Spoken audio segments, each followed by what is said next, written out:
কথা দিলে? তোমার কাছে। আমার কাছে? হ্যাঁ, তুমি আমার মা। বাংলা সিনেমার জগতে যাঁর অবদান অসামান্য।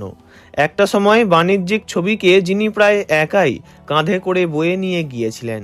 একের পর এক ব্লকবাস্টার হিট ছবি যিনি উপহার দিয়েছেন। তাঁর সমকালীন প্রায় সব নায়করাই কালের নিয়মে তলিয়ে গেলেও যিনি আজও স্বমহিমায় উজ্জ্বল, তিনি প্রসেনজিৎ চট্টোপাধ্যায়, আমাদের সকলের প্রিয় বুম্বাদা। বিখ্যাত নায়ক বিশ্বজিৎ চট্টোপাধ্যায় ও তাঁর প্রথম স্ত্রী রত্না চট্টোপাধ্যায়ের ছেলে প্রসেনজিতের জন্ম 1962 সালের 30শে সেপ্টেম্বর। প্রসেনজিতের যখন জন্ম হয় তখন বাবা বিশ্বজিৎ চ্যাটার্জি বাংলার প্রথম সারির নায়কদের একজন। বাড়িতে বড় বড় পরিচালক থেকে প্রযোজক, অভিনেতা, অভিনেত্রীদের যাতায়াত ছিল। তাই প্রসেনজিৎ ছোট থেকেই বিশ্বজিতের ছেলে হিসাবে সবার কাছে ভালোবাসা পেয়েছেন।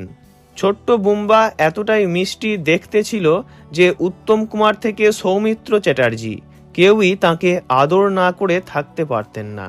বাবার হাত ধরেই মাত্র 6 বছর বয়সে প্রথমবার সিনেমায় অভিনয় করেন প্রসেনজিৎ।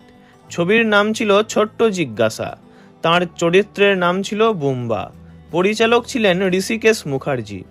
ছবিতে বিশ্বজিৎ চ্যাটার্জি সহ হারাধন বন্দ্যোপাধ্যায়, গীতা দে, অনুপ কুমার, মাধবী মুখার্জি প্রমুখরাও ছিলেন।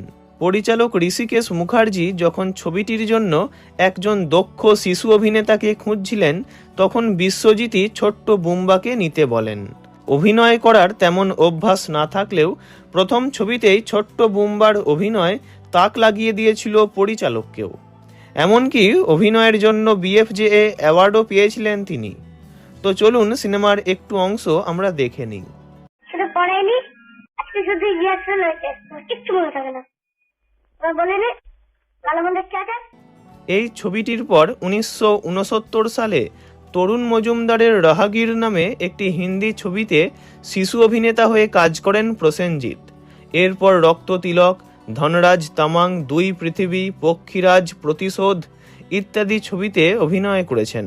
দুই পৃথিবী ছবিতে উত্তম কুমারের কিশোর বয়সের চরিত্রে তিনি ছিলেন। নায়ক হিসাবে প্রসেনজিতের প্রথম কমার্শিয়াল ছবি দুটি পাতা। ছবির জগতে প্রসেনজিৎকে কখনোই পিছন ফিরে তাকাতে হয়নি। সেই 60-এর দশক থেকে এখনো পর্যন্ত সমান তালে বাংলা ইন্ডাস্ট্রিকে মাতিয়ে রেখেছেন তিনি। ভিডিওটি ভালো লাগলে লাইক করবেন, অন্য কারো বিষয়ে জানতে কমেন্ট করবেন, আর এমনই সব ভিডিও পেতে চ্যানেলটি অবশ্যই সাবস্ক্রাইব করবেন। ধন্যবাদ।